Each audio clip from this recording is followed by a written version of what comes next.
makers and market movers. This is The Pulse with Francine Lacqua.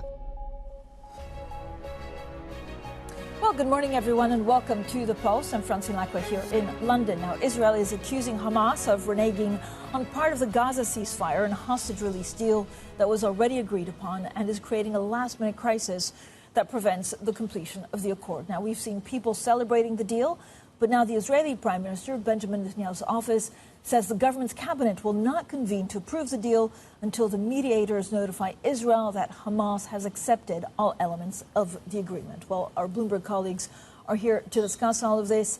Anchor Jumana Bersace, Israel Bureau Chief Ethan Broner, and EMEA News Director Ross Matheson. So thank you all for joining us. Jumana, what more do we know about this deal and how likely is it to lead to a permanent ceasefire?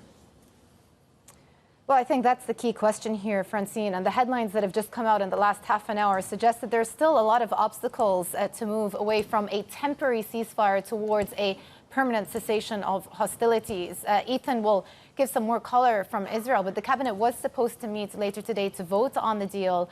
And now some commentary has just put out suggesting that they think that Hamas are reneging on certain elements of the deal, though Hamas themselves just in the last 5 minutes have put out a statement on Telegram saying that they are committed to the terms of the deal. What has been agreed to, though, so far is phase one of a three-phase deal. Phase one, temporary ceasefire with the exchange of 33 Israeli hostages, elderly, children, the sick, some of them thought to have died in captivity in exchange for Palestinian prisoners, and the resumption of humanitarian aid. Of course, there is a huge humanitarian aid need right now in the Gaza Strip. And the third element of phase one would entail Israeli forces gradually retreating away from inside Gaza towards a buffer zone. But to get to phase two, which would entail the release of the rest of the hostages and discussions around a more permanent ceasefire, we would need to see a lot more of these obstacles vis-a-vis what the future governance of Gaza looks like. And some other talking points agreed to on both sides, and those will continue to be sticking points. Yeah, and Ethan, so the Israeli Prime Minister is basically now saying that Hamas has reneged on part of the ceasefire and hostage release deal, but Hamas just putting out a statement saying that they're committed to the ceasefire deal announced by the mediators. So where are we? Well, I mean, I don't know where we are, which Jumana expressed it well. It looks like there is, I mean, I don't know whether what the Prime Minister is saying is true, but there's no question he's saying it. So at the same time, we're seeing two far-right parties that are part of this coalition threatening to bolt the coalition, which could ultimately bring down the government if this deal goes through. So what looked like a sort of fairly secure deal, and he clearly has a majority of the cabinet and the Knesset to go forward, is suddenly in danger, and that may be affecting his statements about why he thinks about complaints that Hamas is not living up to its side of the deal.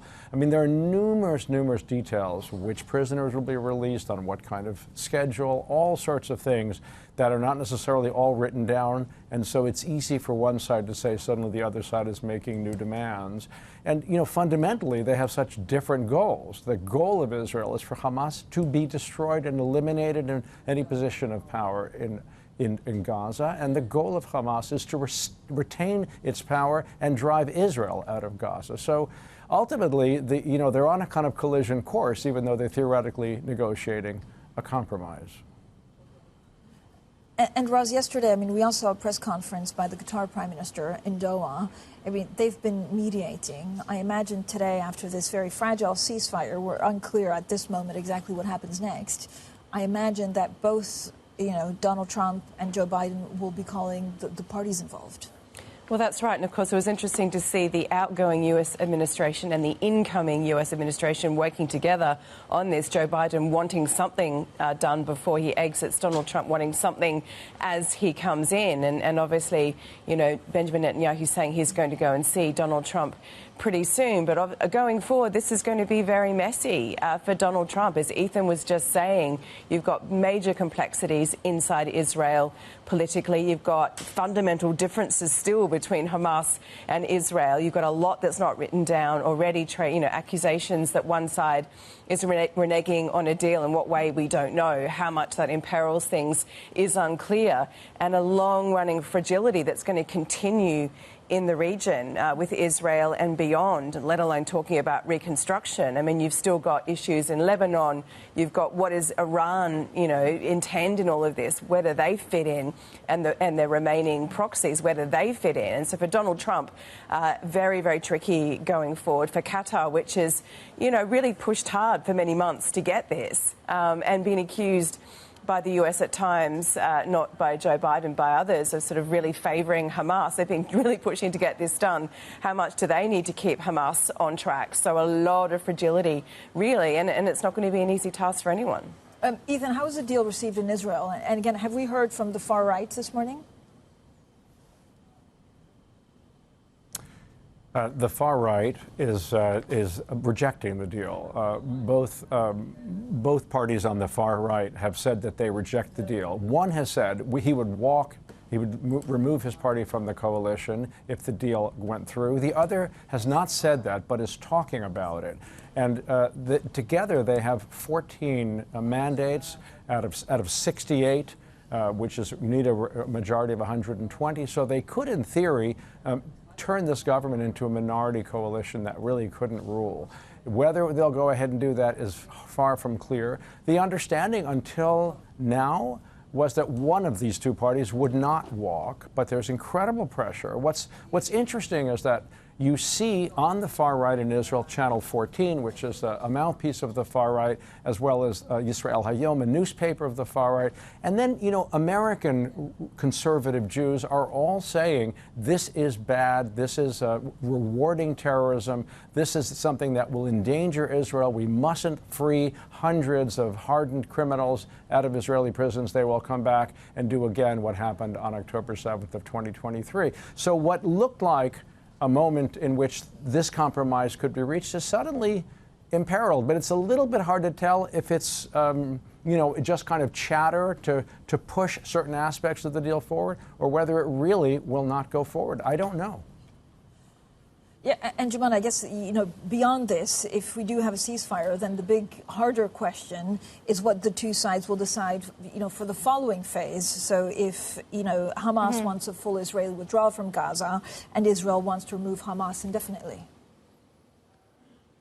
Yeah, and that is the big question and speaks to the difficulty of moving from that phase 1 to phase 2 and ultimately to the reconstruction of Gaza, which is phase 3, and talking about future governance and oversight of the enclave as it looks to rebuild. I think it's interesting, Francine, to draw on some of the comments from some of the regional leaders, Arab leaders. The statements put out have been quite cautious, focusing really on the importance of maintaining calm, stability at this point, and the extreme importance of providing humanitarian assistance to the Gaza enclave, where about 9 out of 10 of the population are on the verge of acute food poverty. So the humanitarian needs are great. But, for example, the Turkish foreign minister also said that this is the right step towards starting to talk about a potential two-state solution. And that is, of course, something that has been put to the wayside over the course of the last 14, 15 months. Saudi Arabia, their voice very important as you think about the future of Arab relations and the potential for that two-state solution. They have said that they welcome the deal, but they also urge the commitment for Israeli aggression in Gaza to end and for them to complete the withdrawal of Israeli forces from the Strip. So still, a lot of focus is going to be on what happens in the coming months. Yeah. And Roz, very quickly, if we do get a ceasefire in the next couple of days, and that's fully complied with, what are the chances then of a permanent truce? As Ethan and Jemana were saying, very, very difficult. I mean, this is really imperiled all the way along, given, again, the fundamental differences. I mean, Israel says its goal is to eradicate Hamas, and Hamas obviously doesn't want that to happen. And so, you've really got big differences. It was so difficult to get to this point, and even today we're now unsure how much this is going to stick.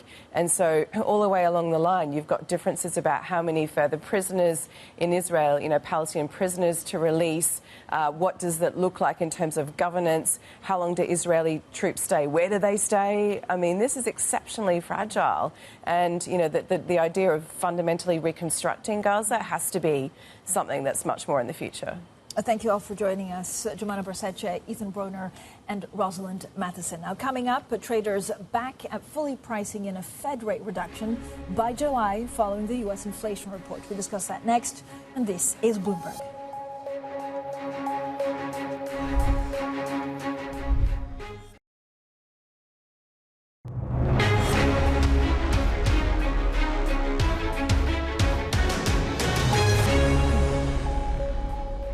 Welcome back, everyone. Now, U.S. consumer prices rose in December by less than expected, making the first step down in 6 months. Now, the data reinvigorates bets that the Fed will cut interest rates actually sooner than previously thought. Well, joining us now to talk about the markets and the year ahead, Nataliia Lipikhina, head of EMEA equity strategy at JPMorgan Private Bank, and Rachel Evans, Bloomberg's managing editor for FX rates for the U.S. and EMEA. Thank you both for joining us. I'm also looking at TSM. Now, this is the main chip maker for NVIDIA and Apple, and it's supporting a lot of the future contracts in the U.S. Nataliia, it just feels like, tech, and you can see pre-market gaining 5.4%. That's for TSM. Does it just support it? Is it just supported by tech? If tech does well, the market does well. Thank you, Francine. Very nice to see you.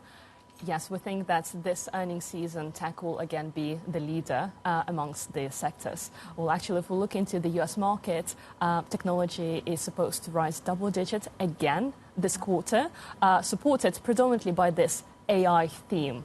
And we think that this earnings season, actually, the companies can exceed their expectations again.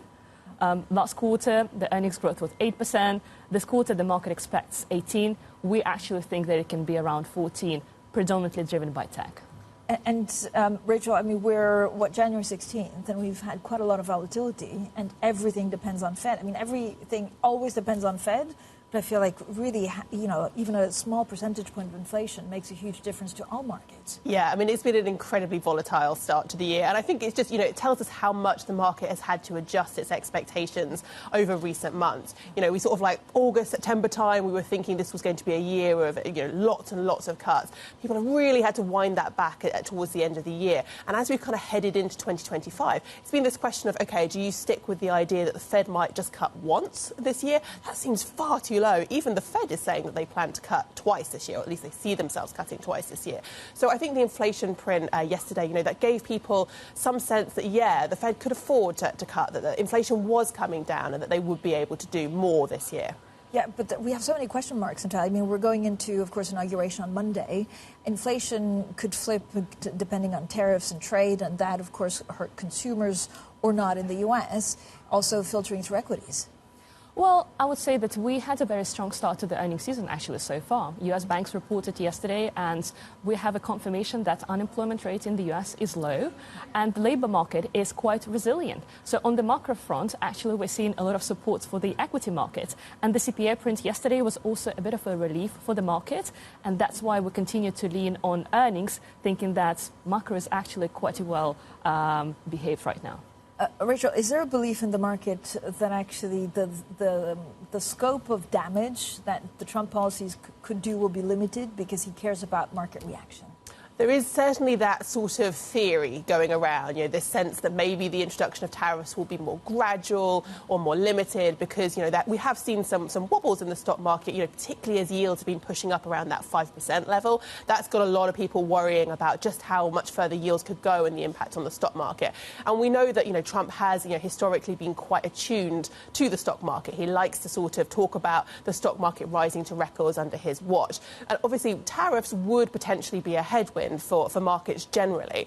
So I think there is kind of, it's fair to say that people are thinking, yeah, maybe this would kind of slow down potentially any kind of reaction. But ultimately, we're going to find out pretty soon now. We've got inauguration on Monday. We're promised a bunch of executive orders, pretty soon after. So we'll start to get a more of a sense about how that talk is really going to flow into action. Yeah, and that could mean volatility for equities and opportunities. How do you build a portfolio around this?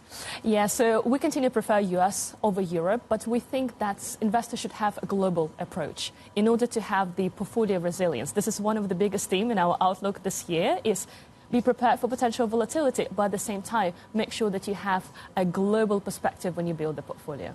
I mean, talks of volatility, does that happen to, I mean, it happens to everywhere. We've seen a bit of volatility in sterling, but is it really dollar that will see most of the brunt? That is definitely a lot of the prompt for kind of volatility in currency markets this year. Obviously, we've seen kind of, a stronger dollar in recent months on the idea that we will see a sort of an America first type policy, tariffs, etc. And that's really been sort of something that's exaggerated sort of the moves versus other currencies. So as you point out, sterling has been absolutely hammered recently. And a lot of that has been due to kind of UK issues and kind of the global rise in yields. But a lot of it is also due to just kind of this strong dollar situation that I think, every sort of other nation out there is going to have to kind of look at how they feel about their currency versus the dollar. How do you feel, Nataliia, about some of the European stocks? Because, again, if the U.S. is priced to perfection, but there's a lot riding on this America First policy, then I guess it's tricky to find other entry points for other stock markets. Well, we do prefer US over Europe, but we see a lot of interesting opportunities in the market. If we look into luxury stocks that are moving the market today, we've been talking about them for quite some time, and we're seeing that, well, actually, the market was not expecting much, and we're seeing that US consumers are quite strong, and that is definitely helping the sector. Apart from that, industrial sector looks quite interesting. So there are different pockets in the market in Europe. Thank you both for joining us. Rachel Evans there from our FX team and Nataliia Lipikhina from JPMorgan Private Bank stays with us. Plenty more to come, and this is Bloomberg.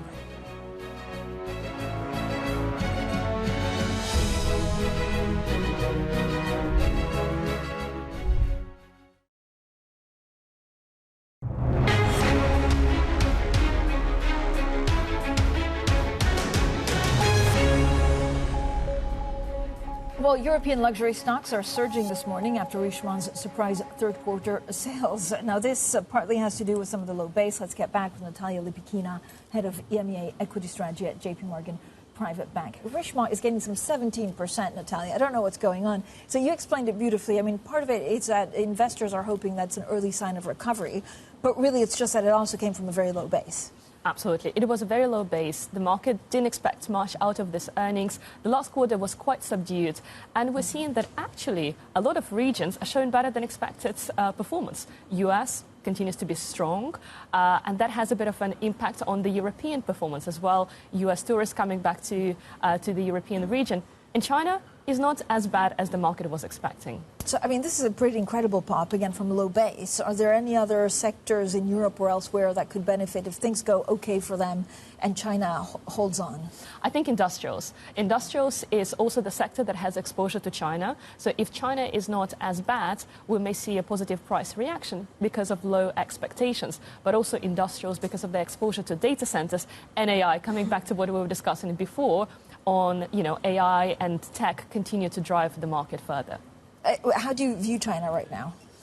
Well, we're still waiting to see the fiscal stimulus coming of China. If that happens, that definitely is positive for the European market. But we're now in the wait-to-see mode in the next couple of weeks to understand how tariffs will impact any potential announcement coming out of China. Nataliia, thank you so much. Nataliia Lipikhina, their head of EMEA equity strategy at JPMorgan Private Bank. Now, coming up, we discuss the ceasefire deal in the Middle East and the broader geopolitical challenges across the globe. We'll be with Cathy Ashton, the EU's first High Representative for Foreign Affairs and Security Policy. That's next, and this is Bloomberg.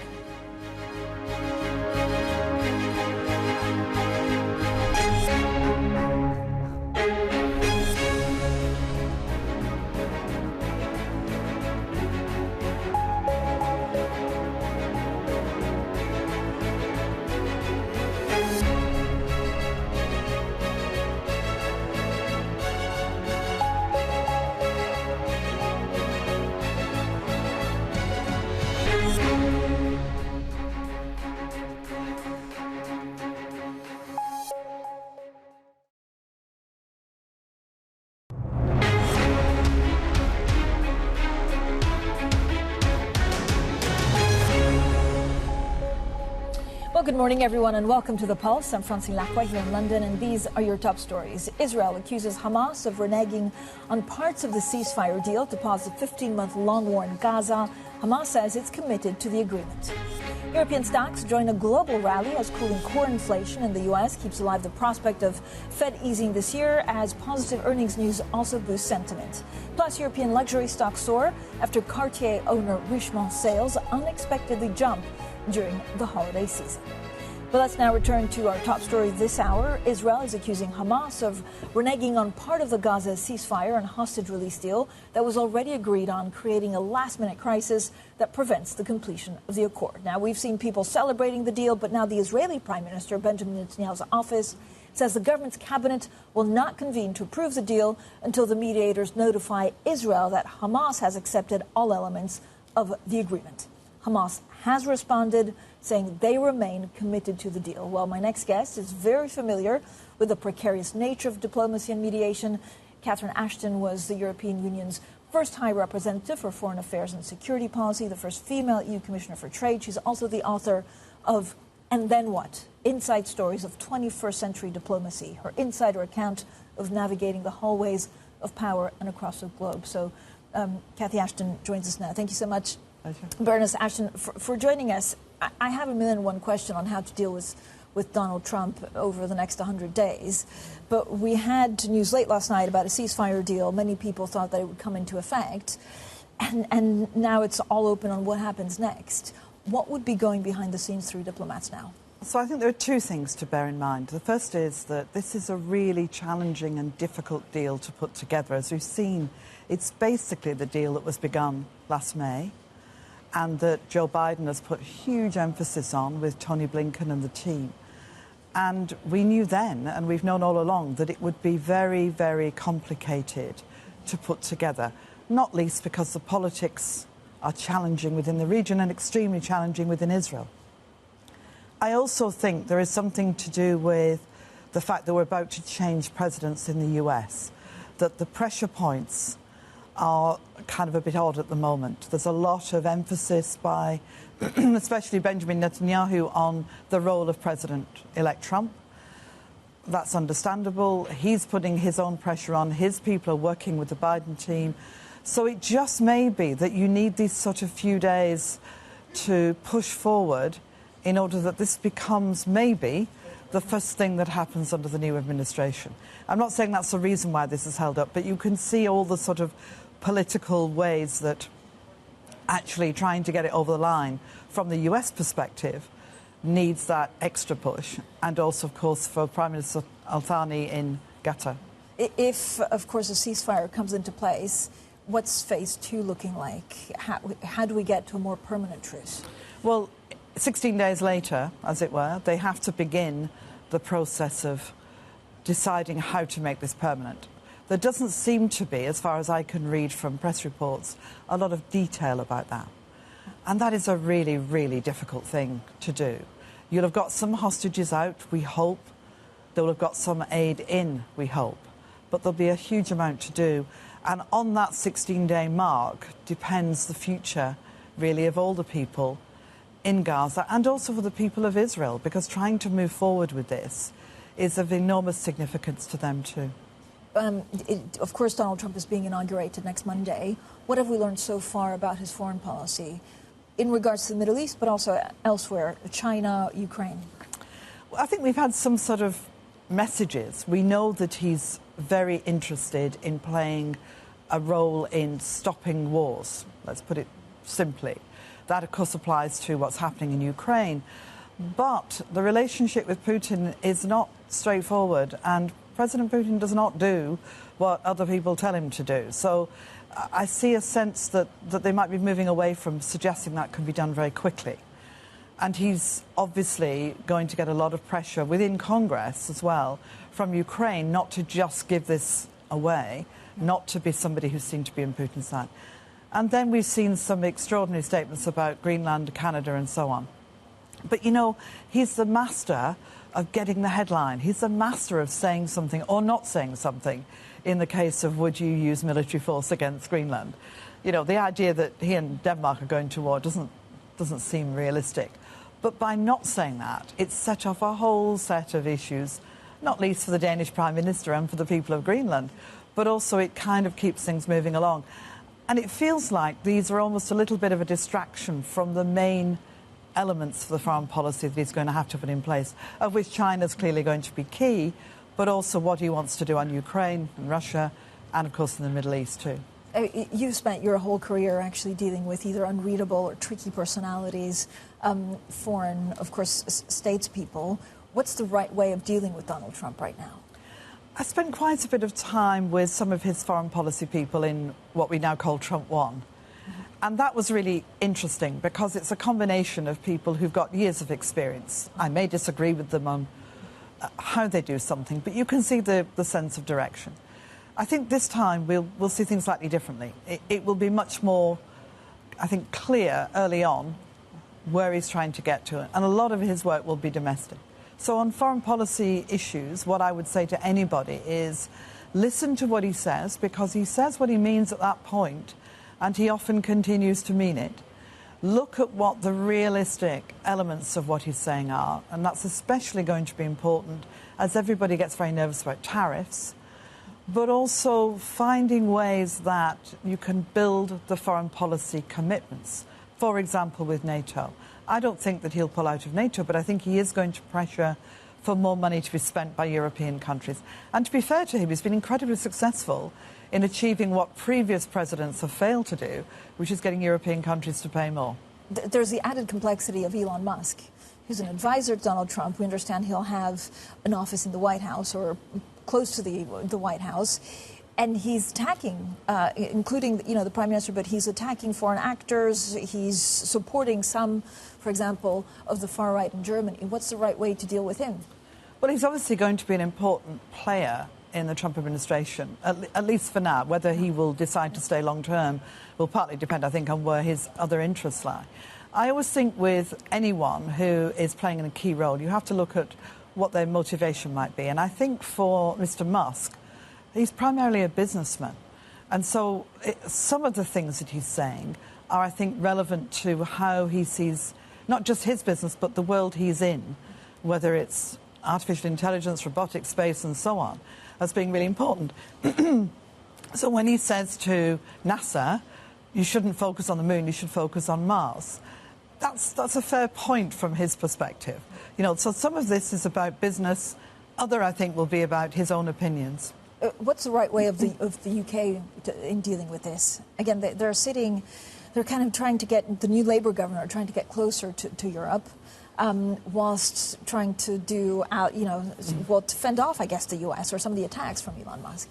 We've always had that sort of bridge effect, really, that the relationship with the US is a long-term, ongoing, special relationship that I think the outgoing US ambassador described as the essential relationship. And they'll be very keen to keep that, but to keep it within a framework that actually means we're going to be economically benefiting, politically benefiting. So there'll be a big move to work with colleagues in NATO on defence security, and I think with Europe. And there's a whole raft of stuff that, from defence and security right the way through to environmental, climate change and so on, where there is a lot of what you might call common cause to be made, that will be different to America's direction of travel, certainly under the president. Whether business chooses a different path is another thing. So it'll be about a balancing act. And I think the only way you can approach it is to stay calm, keep moving, do the stuff behind the scenes, because I'm a huge believer that most of it happens behind the scenes that we never see and shouldn't see.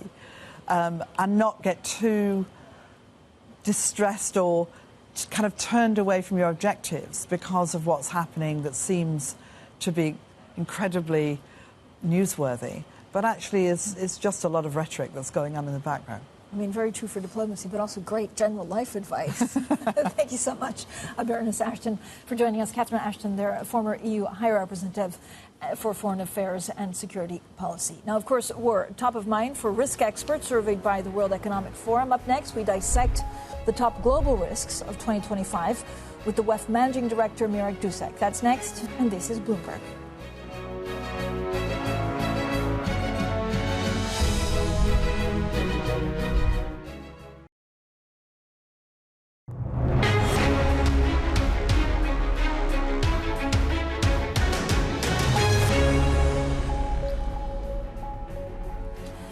Welcome back, everyone. We see the last final days of Joe Biden's administration in office going after China. China just announcing that they will launch an anti-dumping probe into U.S. mature chips. So we'll see how that evolves, as, of course, the inauguration of Donald Trump is on Monday. War, top worry, racking the nerves of risk experts surveyed by the World Economic Forum. Now, that's despite incoming U.S. President Donald Trump's vow to end hostilities in Ukraine. Now, the annual survey was released just days ahead of the West's annual gathering in Davos. Joining us now, Mirek, Dusek, Managing Director of the World Economic Forum. Mirek, thank you so much for joining us. I always look forward to looking at the global risk reports. A lot of it is expected. A lot of it is not expected. You have state-based armed conflict as a top immediate risk for 2025, and then misinformation and disinformation. It feels quite a different report to last year.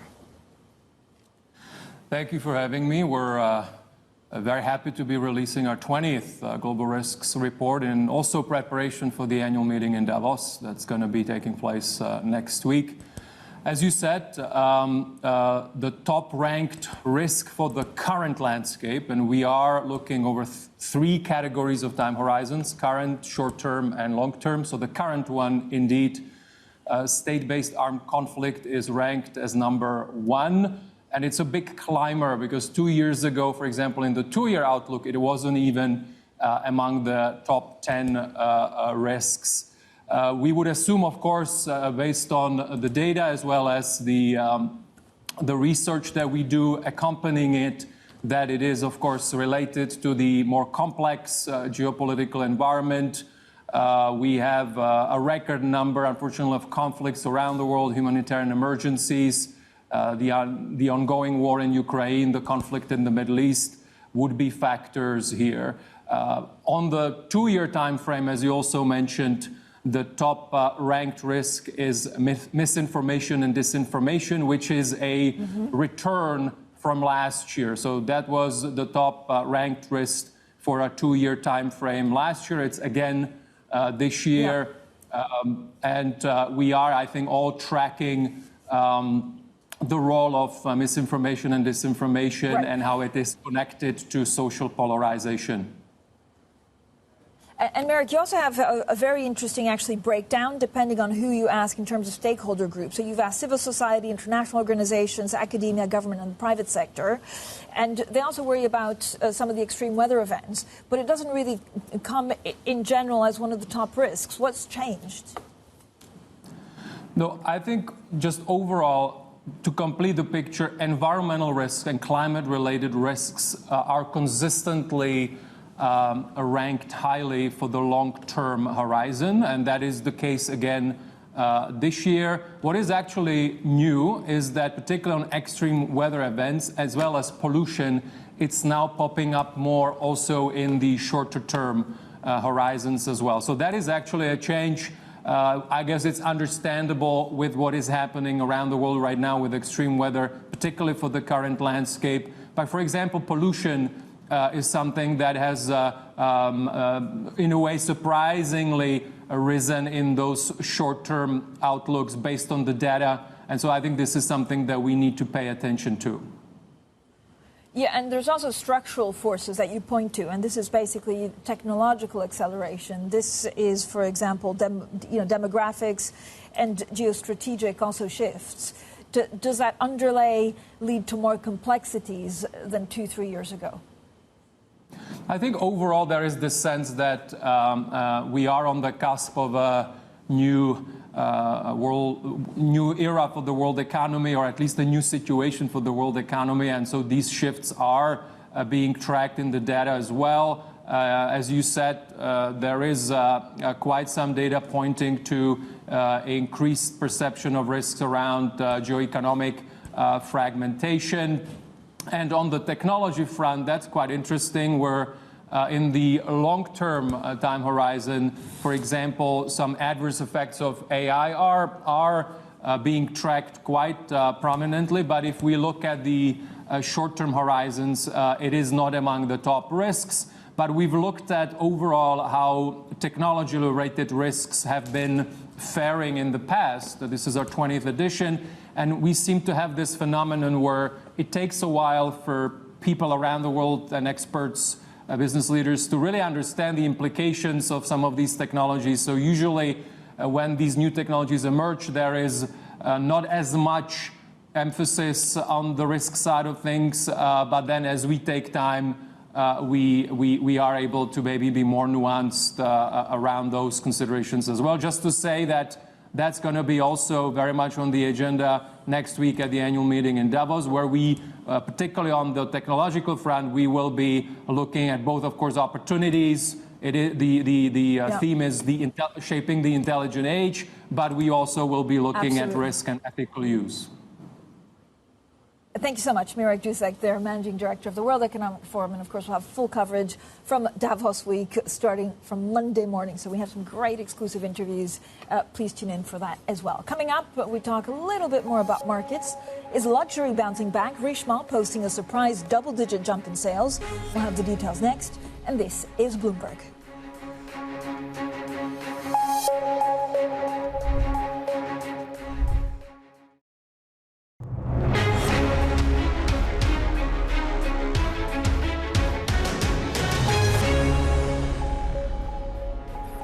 Welcome back, everyone. Now, in a moment, we'll talk space with Bloomberg's Kate Duffy. But first, let's talk luxury. Luxury stocks in focus this morning after Richemont reported a surprising double-digit jump in sales. Now, for more on all of this, let's bring in Bloomberg's Charlie Wells. So, Charlie, Richemont, I mean, it's getting some 17%. Was it from a low base, or did they do really well? They did incredibly well. They really beat expectations. So sales expectations for the final 3 months of the year, those crucial 3 months when holiday shopping really is coming into order, expected to be 1%, but they were actually 10%. Now, Richemont is really interesting. They own Cartier, and that actually gives them a little bit of insulation from the luxury issues that we've seen over the past few years, because people tend to spend on hard luxury, so jewelry, in times of uncertainty. Seems like Richemont is really benefiting here. Let's see how it looks like the stocks in the luxury space are benefiting, but how that continues to play out. Yeah, and again, U.S. consumer strong, China not too bad, and that's a good combination. What about the banks?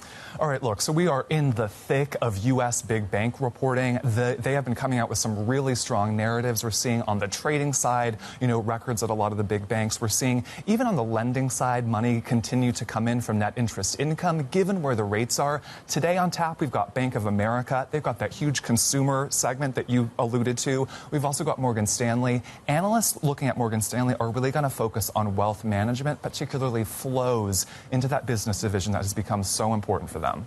Yeah, and Charlie, overall, I mean, there's so much talk about succession. I guess that will take a big amount of time on the earnings call. It's really been generating a lot of buzz. I think it's because, Biden is retiring on the political scene. I think the issue of retirement is just on people's minds. Jamie Dimon yesterday was asked, very specifically from an analyst, who's your successor?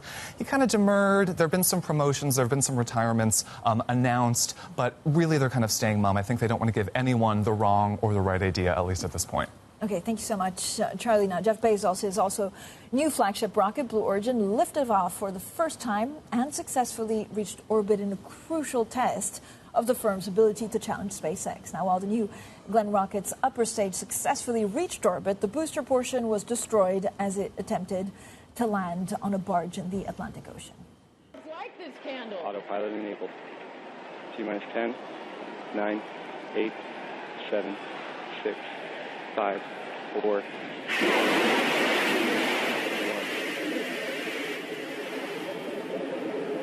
Lift off.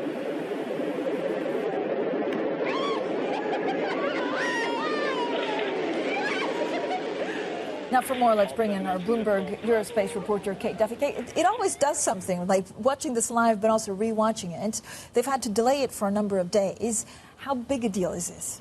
It's a big deal. It's pretty impressive, as you saw from the images there. I mean, the main objective today was to reach orbit and to deliver the test satellites on board, and that's exactly what they did. I mean, they did experience that malfunction with the booster as it landed in the Atlantic Ocean, but moving past that, they can collect the data from that, work on it, and be prepared for the next launch. So it's certainly significant. It means that, Blue Origin can now stand up against SpaceX's workhorse rocket as well. Yeah, on the same things, or are they? I mean, it's different technology. So would they actually? I mean, can they ever work together?